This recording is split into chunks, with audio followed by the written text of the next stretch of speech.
सीधी एवं दिल्ली की प्रत्येक न्यूज का अपडेट सबसे पहले पाने के लिए चैनल को सब्सक्राइब करें और बेल आइकॉन प्रेस करें। सीधी जिले के चुरहट क्षेत्र के विधायक शरदेंदु तिवारी को मध्य प्रदेश भारतीय जनता पार्टी के महामंत्री बनाए जाने के बाद 4 अक्टूबर को उनका जिले और नगर में पहली बार आगमन हुआ। उनके आगमन पर उनके स्वागत का सिलसिला जिले की सीमा से ही शुरू हो गया। प्रदेश महामंत्री शरदेंदु तिवारी के स्वागत में सैकड़ों गाड़ियां काफिले के रूप में साथ चल रही थीं। स्वागत का सिलसिला जिले की सीमा से शुरू होकर देर शाम सीधी शहर तक चला। सीधी शहर के पूजा पार्क में नवनियुक्त बीजेपी के प्रदेश महामंत्री शरदेंदु तिवारी के स्वागत और अभिनंदन के लिए जोरदार तैयारियां की गई थीं। पूजा पार्क में डीजे ऑर्केस्ट्रा के साथ कई सैकड़ा कार्यकर्ता अपने नेता का स्वागत वंदन करने के लिए आतुर थे। शाम 7 बजे पूजा पार्क में पहुंचते ही शरदेंदु तिवारी के स्वागत का सिलसिला शुरू हो गया और पूजा पार्क में मौजूद सैकड़ों कार्यकर्ताओं और पार्टी के पदाधिकारियों ने उनका माल्यार्पण किया और स्वागत किया। इस अवसर पर पार्टी कार्यकर्ताओं द्वारा उन्हें फूलों से तोड़ा गया। इस दौरान सोशल डिस्टेंसिंग के नियमों का जमकर उल्लंघन हो गया। स्वागत के लिए आतुर कार्यकर्ता सोशल डिस्टेंसिंग का ख्याल नहीं रख पाए। खड़े हुए लोगों से आग्रह है कि अपना अपना स्थान ग्रहण करें। नीचे पीछे की साइड में कुर्सियां जुग जुग जिया चंद्र प्रताप तिवारी के नाती तू विंध्य प्रदेश के भाग्य जागल हो। जुग जुग जिया शरदेंदु तिवारी पीपी तिवारी जी के भाग्य जागल हो। जुग जुग जिया शरदेंदु तिवारी जी।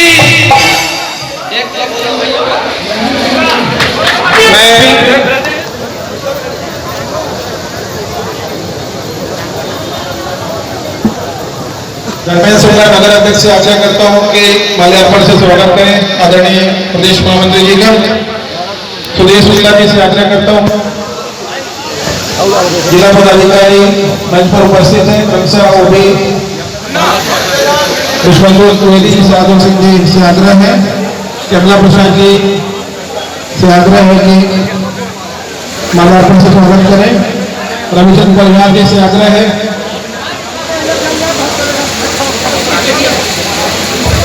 सिटी हलचल लिखे जाने तक स्वागत का सिलसिला जारी था।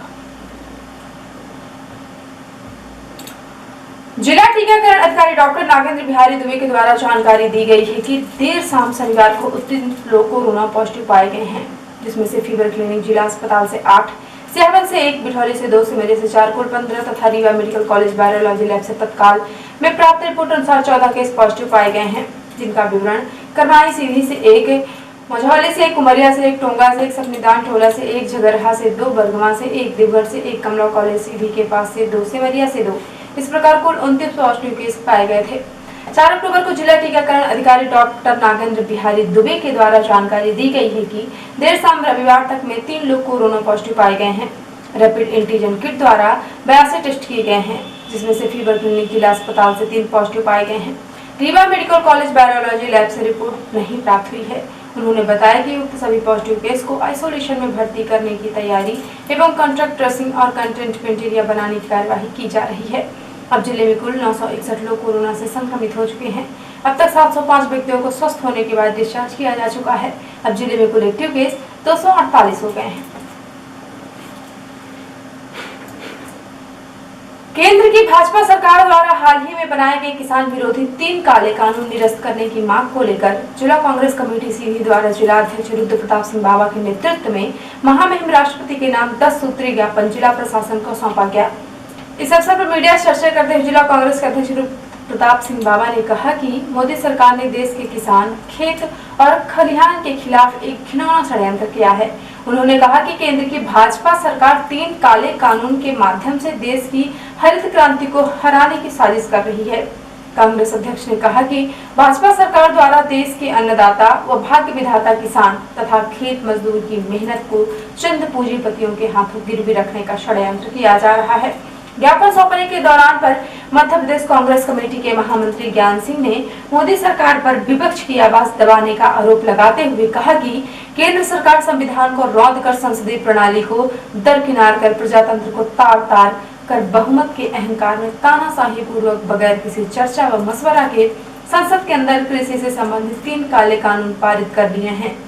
उन्होंने कहा कि मोदी सरकार के तानाशाही पूर्ण फैसले के विरोध में देश भर में 62 करोड़ किसान मजदूर वहाँ 250 से अधिक किसान संगठन सड़क पर उतरकर इन काले कानूनों को निरस्त करने की मांग कर रहे हैं। उन्होंने आरोप लगाया है कि मोदी सरकार बलपूर्वक विपक्ष एवं किसान संगठनों की आवाज दबाकर किसानों को भ्रमित करने का प्रयास कर रही है। इस अवसर पर जिला कांग्रेस कमेटी के पूर्व अध्यक्ष आनंद सिंह चौहान, नगर पालिका के पूर्व अध्यक्ष देवेंद्र सिंह मुन्नू, संगठन प्रभारी महामंत्री सुरेश प्रताप सिंह, महिला कांग्रेस के प्रदेश महामंत्री कुमुदनी सिंह, जिला प्रवक्ता प्रदीप सिंह दीपू, यूथ कांग्रेस के जिलाध्यक्ष रंजना मिश्रा, कांग्रेस के वरिष्ठ नेता दान बहादुर सिंह, अनुसूचित जाति विभाग के अध्यक्ष अशोक पुरी, सद्भावना प्रकोष्ठ के अध्यक्ष सरदार अजीत सिंह, किसान कांग्रेस के कार्यकारी अध्यक्ष पंकज सिंह, पिछड़ा वर्ग कांग्रेस के प्रदेश सचिव रीता सोनी, युवा कांग्रेस के कार्यकारी अध्यक्ष प्रकाश सिंह, परिहार NSUI के अध्यक्ष दीपक मिश्रा विशेष रूप से मौजूद रहे। विगत 9 वर्षों से फरार चल रहे आरोपी स्थायी वारंटी को कमरजी पुलिस सीधी ने गिरफ्तार करने में सफलता पाई है। बताया गया कि प्रभारी थाना कमरजी तथा टीम द्वारा विगत 9 वर्षों से फरार चल रहे आरोपी स्थायी वारंटी राजकुमार सिंह पिता यज्ञ बली सिंह निवासी बहेरा डबरा थाना मऊगंज जिला रीवा को गिरफ्तार कर न्यायालय में पेश किया गया है। आरोपी पर अपराध क्रमांक 724/11 धारा 379 IPC 27/29/39/51 वन्य जीव संरक्षण अधिनियम के तहत मामला पंजीबद्ध था।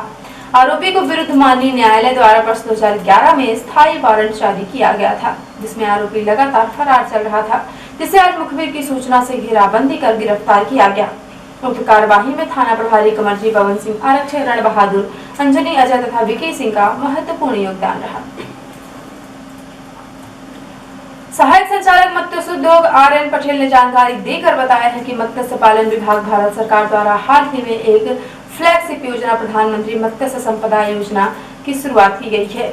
उन्होंने बताया कि उत्पादन एवं उत्पादकता की वृद्धि के लिए प्रधानमंत्री मत्स्य संपदा योजना में मछुआरों, मछली किसानों, युवा, महिला उद्यमियों आदि के लाभ के लिए अनेक गतिविधियां संचालित की गई हैं। इन गतिविधियों में हैचरिया, पुनः संचारी जल कृषि प्रणाली, वेफ्लॉग, एक्वाफोनिक्स, जलाशय, पिंजरा कृषि, सजावटी मत्स्यिकी, शीत श्रृंखला, मार्केटिंग एवं ब्रांडिंग, शहरी बाजार श्रृंखला, मूल्य संवर्धन, स्टार्टअप, इंक्यूबेटर्स आदि शामिल हैं। इस योजना में क्लस्टर विकास पैमाने की अर्थव्यवस्थाएं, मत्स्यिकी क्षेत्र में प्रतिस्पर्धा में वृद्धि, हितधारकों के उच्च आय सृजन आदि की सुविधा होगी। उद्यमशीलता के विकास और निजी क्षेत्र की सहभागिता को बढ़ाने के लिए एक अनुकूल वातावरण का सृजन होगा। उन्होंने बताया कि अधिक जानकारी के लिए कार्यालय सहायक संचालक मत्स्य उद्योग सीधी से संपर्क कर सकते हैं तथा भारत सरकार राष्ट्रीय मत्स्यिकी विकास बोर्ड की वेबसाइट भी देखी जा सकती है। सहायक संचालक श्री पटेल ने बताया कि इच्छुक आवेदनकर्ता कार्यालय सहायक संचालक मत्स्य उद्योग सीधी से संपर्क कर 31 अक्टूबर 2020 तक आवेदन प्रस्तुत कर सकते हैं।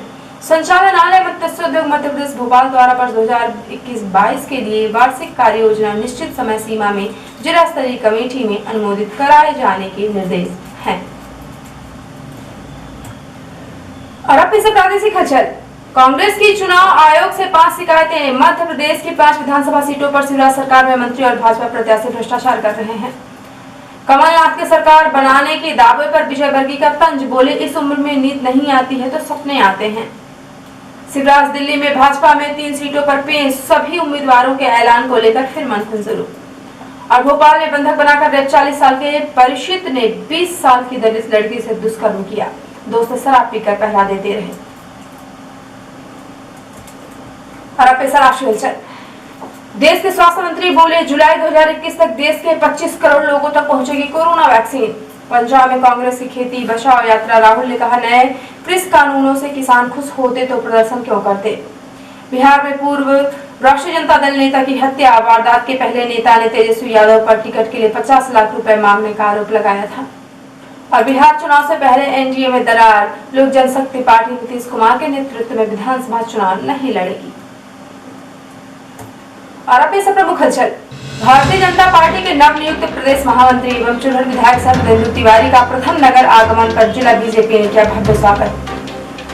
सीधी जिले में 2 दिन में मिले 32 नए कोरोना संक्रमित मरीज, 24 व्यक्तियों ने जीती कोरोना से जंग। जिले में कुल एक्टिव केस हुए 248।